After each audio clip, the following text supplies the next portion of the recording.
Amazon is failing in India. இதை நான் சொல்லல, US based research group Bernstein சொல்லியிருக்காங்க. Flipkart Amazon ஓவர்டேக் பண்ணி போயிட்டு இருக்காங்களாம். 2013ல Amazon இந்தியாவில் லான்ச் ஆச்சு. ஜெஃப் பெசாஸ் இந்தியாவில் Amazonோட பிசினஸை க்ரோ பண்றதுக்காக $2 பில்லியன் வரைக்கும் இன்வெஸ்ட் பண்ண போறோம் அப்படின்னு சொன்னாரு. ஆனா இன்னைக்கு வரைக்கும் Amazon $6.5 பில்லியன் இன்வெஸ்ட் பண்ணியிருக்காங்க. ஆனா இன்னைக்கு வரைக்கும் இந்தியாவில் அவங்களால ப்ராஃபிட்டபிலிட்டியை அச்சீவ் பண்ண முடியல. இதுக்கு காரணமா அந்த ரிசர்ச் குரூப் என்ன சொல்றாங்க அப்படின்னா, இந்தியாவுடைய இ-காமர்ஸ் மார்க்கெட்ல எலக்ட்ரானிக்ஸ் அண்ட் ஹோம் அப்ளையன்சஸ் மார்க்கெட்ல அமேசான் தான் அதிகமா டாமினேட் பண்றாங்க. அவங்க கிட்ட தான் மார்க்கெட் ஷேர் அதிகமா இருக்கு. இந்தியன் இ-காமர்ஸ் செக்மெண்ட்ல ஸ்மார்ட் போன் சேல்ஸ்ல 45% மார்க்கெட் ஷேர் அமேசான் கிட்ட தான் இருக்கு. பட் இது எல்லாமே லோ மார்ஜின் பிசினஸ். இந்த ப்ராடக்ட்ஸ் செல் பண்றதால அமேசானுக்கு பெருசா ஒன்றும் ப்ராஃபிட்ஸ் வருது இல்லை, நார்மலான ப்ராஃபிட்ஸ் தான் இருக்கு. அட் த சேம் டைம் இன்னொரு மிகப்பெரிய sector fashion, beauty and personal care products. இது ஒரு ஹை மார்ஜின் செக்டார், அதிகமான ப்ராஃபிட்ஸ் கிடைக்கக்கூடிய செக்டார். ஆனா இதுல அமேசானுடைய மார்க்கெட் ஷேர் வெறும் 25% தான். அவங்களுடைய கோர் காம்படிட்டரான Flipkart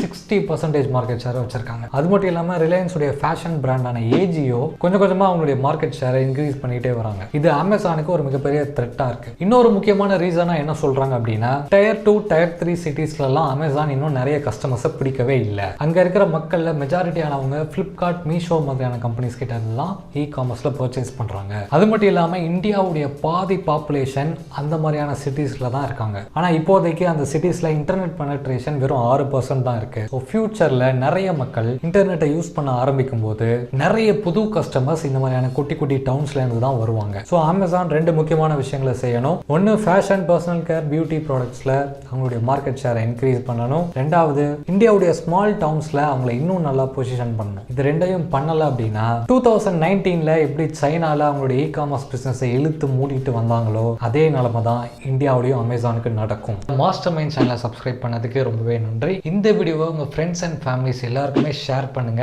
அவங்களையும் மாஸ்டர் மைண்ட் மேடி சேனலை சப்ஸ்கிரைப் பண்ண சொல்லுங்க. நான் மறுபடியும் வேற இன்ட்ரெஸ்டிங்கான வீடியோ உங்களை பார்க்குறேன். Until then, bye from Maddie.